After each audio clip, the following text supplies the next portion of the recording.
The rotation. Probably not a good day for a long one because I feel like the show's already ran very long. But unfortunately, I do have a long one, but I'll try and make it as fast as I can. That's fine. They're here for the content. All right, let's start with Buju.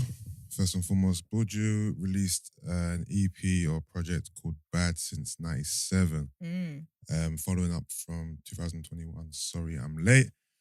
For those who don't know, Buju is a Afrobeat artist. He's the artist featured on Wizkid's Mood. Is it Big Mood or Mood?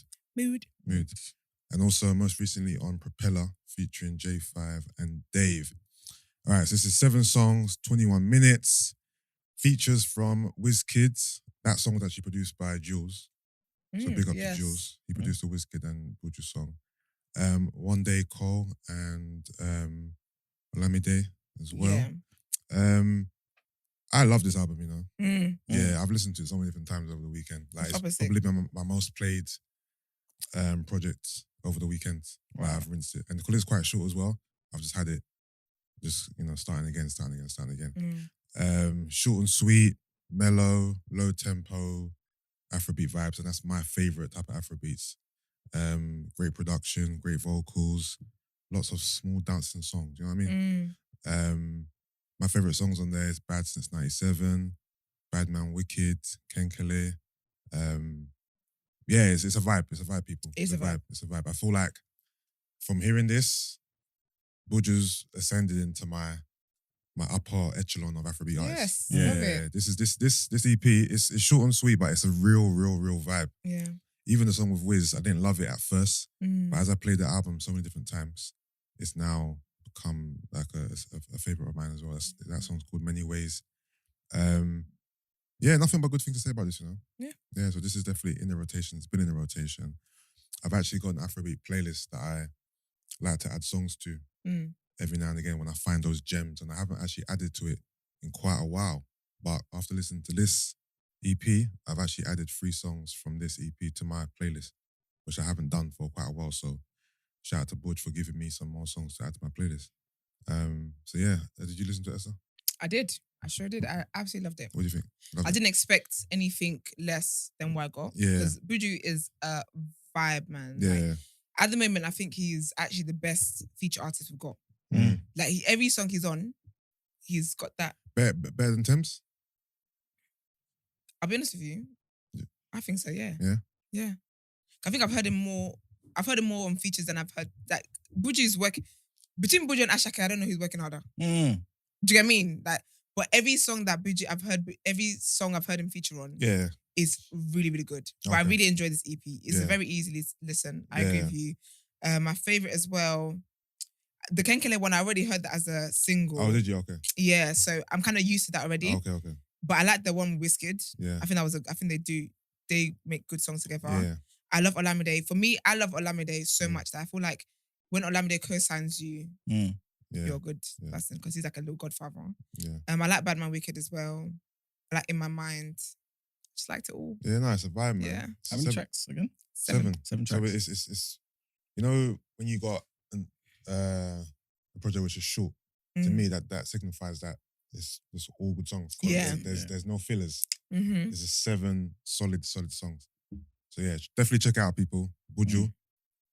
Bad Since 97. Check that out, 100%. All right, so last week we reported on a song, which was, we saw a video being shot. It was Ed Sheeran, Papoose, and Big Nastie. So I thought I'll report on that. It's actually Big Nastie's song, featuring Papoose and Ed Sheeran. The song is called Groundwork. All right.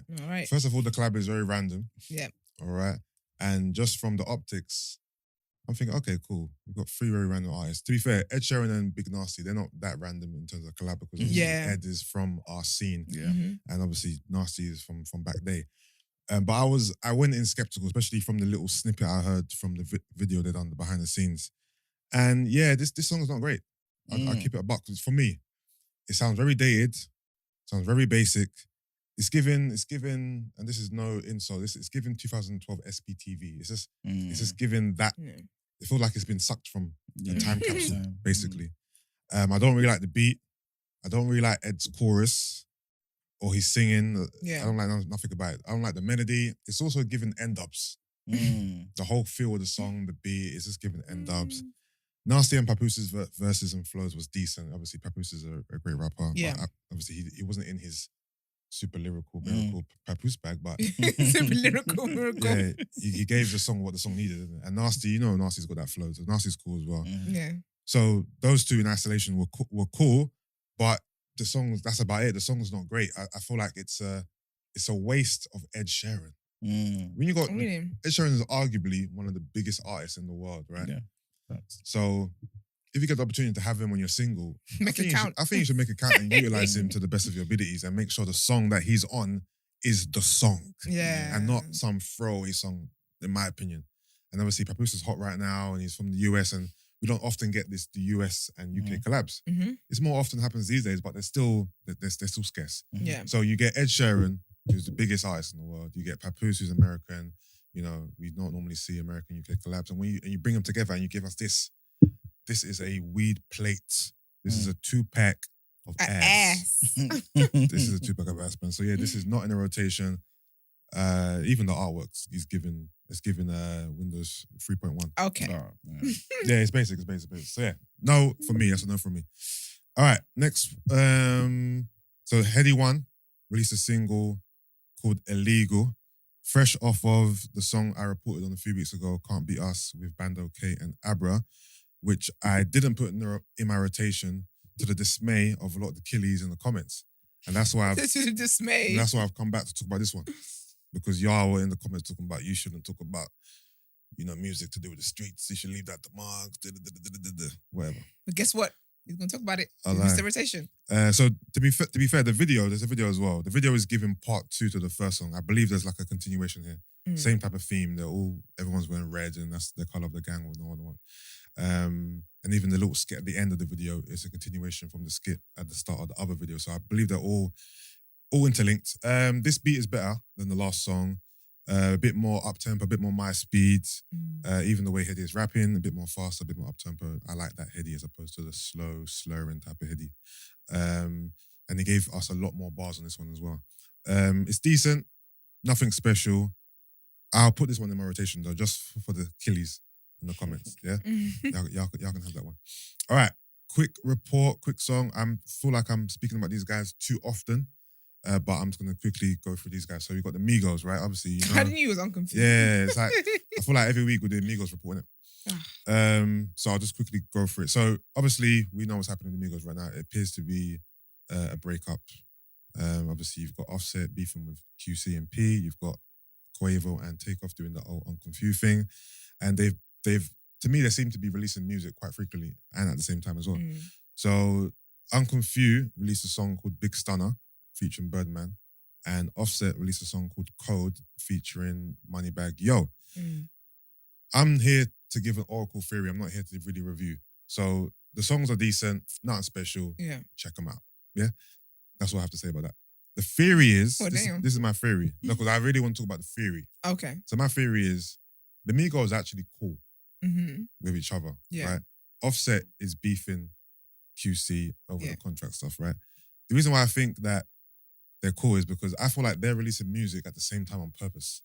Okay. Because in the last 2 to 3 weeks, they've all released music on the same day. Yeah. And I'm like, is this coincidence or this is deliberate? I feel like they're using the breakup, they're using the separation to propel the music and to bounce off each other. Okay. So the same way I'm now reporting on both songs and tying them both together, which is giving them a bit more of a lift. Yeah. I feel like that's the reason why they're doing it. I reckon this is kind of like, I think it's kind of planned.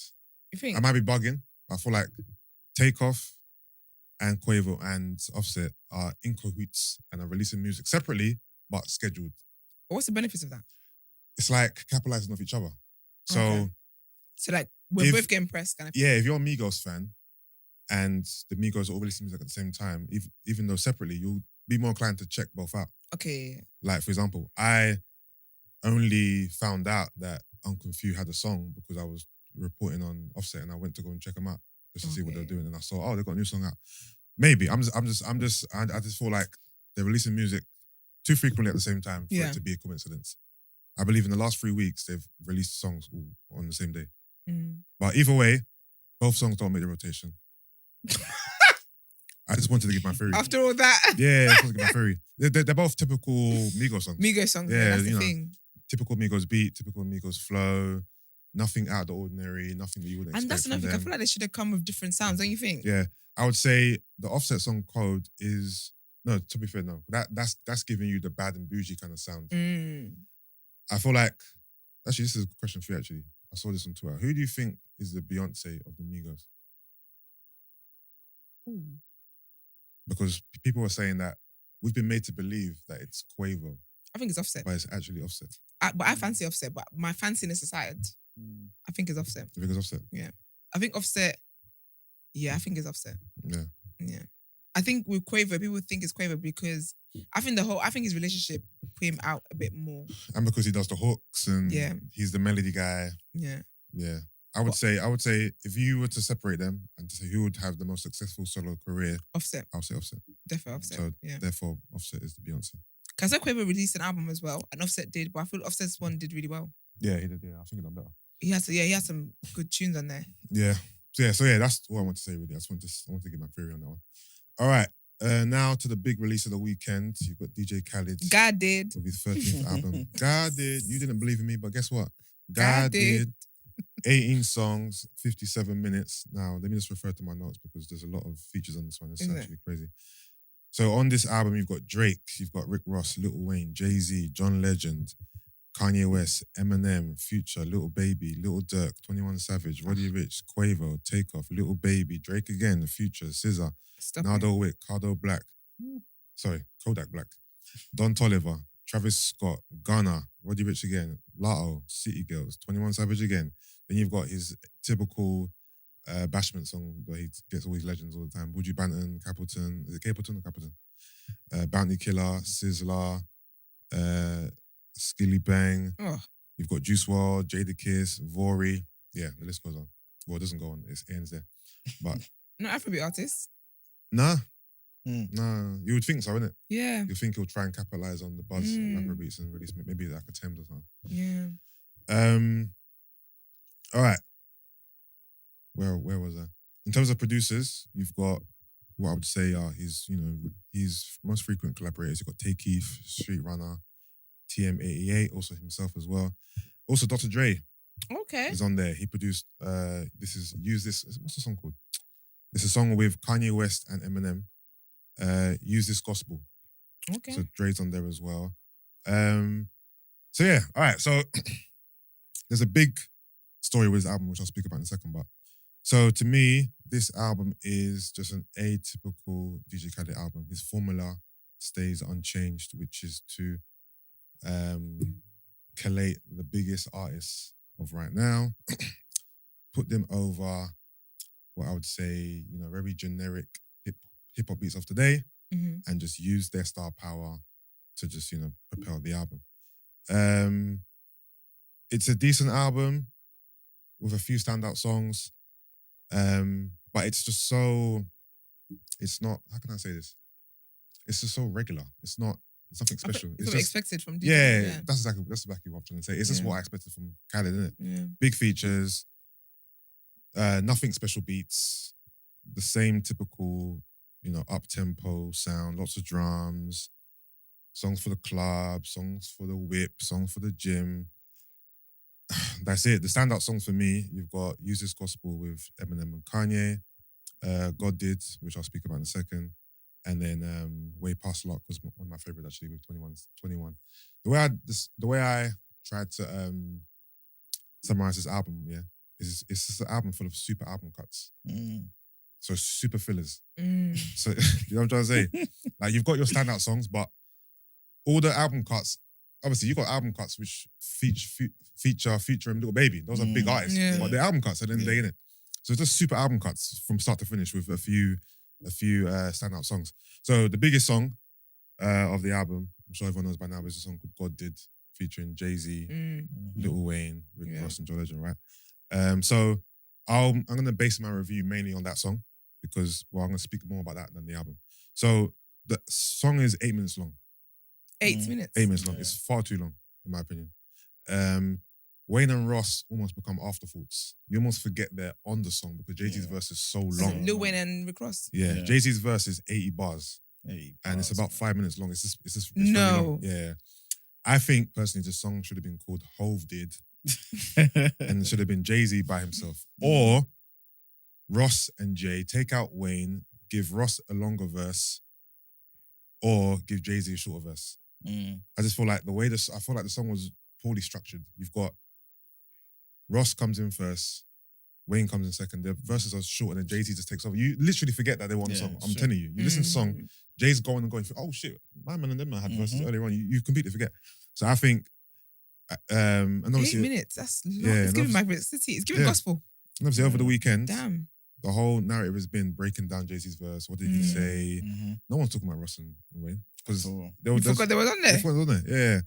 So yeah, it was very long. But, and also, before the song was released, DJ Khaled was on this rollout of saying that this is the best Jay-Z verse ever. Like he was really hyping the verse up in it. For me personally, it's not the best Jay-Z verse ever. But I don't know why you guys would have believed Khaled anyway. He talks too much. Too much. It's a good verse. He says he's doing what Jay-Z does in 2022. He talks up the things, innit? He talks about where he is now, being a billionaire, the billionaires he's brought in. You know, rags to riches stories, how we got out of the mud, how he is where he is, talking about him and his guys, Rock Nation guys, and how they've kind of risen to. So what we've heard before. Yeah, we've heard it before in the last few years. But Jay-Z's rapping about where he is now. And he's almost, you know, he's got his feet up. He's in his office, he's got his feet up, and he's won. Yeah. And he's talking from the perspective of someone who has won. That's sick though. Which is sick, but it's not the best verse. It's just a long verse. And then obviously a big talking point is the bar. I see a lot of Hove in Gigs, which, do you know who you're talking about? Yeah, Gigs. Gigs the rapper, right? When I first heard it, I was like, wait a minute, is he talking about a gig, like doing a show? Oh, you're talking about Gigs, sick. So obviously, that's sick. That's a great moment for Gigs, a great moment for UK music. Someone like Jay-Z acknowledging Gigs on that level. People have said that as well anyway. He's kind of the UK's Jay-Z. So yeah, that was a big moment. It's nice to see someone of that status recognizing and acknowledging someone that we look to as, you know, one of our goats. So that was a nice moment. I feel like that's one of the big talking points within the UK anyway about the song. But overall, I would say the album definitely makes a rotation because it's not a bad album. It's a good album. It's a good album, good songs, good features, some nice moments, but it's just it's not exciting, is it? Yeah, I feel like with DJ Khaled now, he needs to change his formula. I feel like you're giving us the same thing every single year. Yeah. It's like, it's getting kind of boring, if I'm honest with you. Like, I would love to see him do something completely different. You know, feature artists that we wouldn't expect. Yeah. Producers we wouldn't expect. Sounds we wouldn't expect. Not the same thing over and over again. But I guess if it ain't broke, don't fix it. True. So if he's, you know, successful with his formula, I guess keep it the way it is, isn't it? Yeah. All right, lastly, we'll stay on UK hip-hop and we'll stay on, you know, SN1, a Gigs affiliate. Tiny Boost released his third project album since he's released from prison in 2018 called Street Paper. 15 songs, 45 minutes long, features from Rimsey, that's Brent's guy, A-Star, and D-Boy Low. I love me Tiny Boost, man. I love his energy. I love the aggression. I love his tenacity. Yeah, same. He's just, I just love him. Like, you can listen to his music when you're in the gym, driving. It's just, he's obviously talking about road life, you know, street stories, street tales, you know, crime, cruds. He's reflective as well, giving you perspective and his journey, also giving you the guns and the sex and the salacious stuff and the hard rap. You know what I'm trying to say? So yeah, I love Boost. I love anything. I listen to anything Boost puts out. It just puts me in that in a mood. True, you know what I mean? It's true. Just the aggression, the way his voice as well is just so gruff. So yeah, that's definitely my rotation as well. It's called Street Paper. Check it out, guys, man. It's hard still, very, very hard. So yeah, man, that's it from me. So yes to Buju, check that out. No to Big Nastie, Papoose and Ed Sheeran, unfortunately. Yes to Headie. No to, I'm not talking about Migos anymore, I'll be very honest with you. So this is the last you'll hear from me about the Migos. And until something big happens. DJ Khaled's album, definitely check it out. What I'm going to do is pick out some of my favourite songs and make a little short playlist from it. And then Tiny Boost, Street Paper, definitely check that out as well. So yeah. Sick. That's the rotation for this week. Alrighty, thank you. Let's get into our last headlines.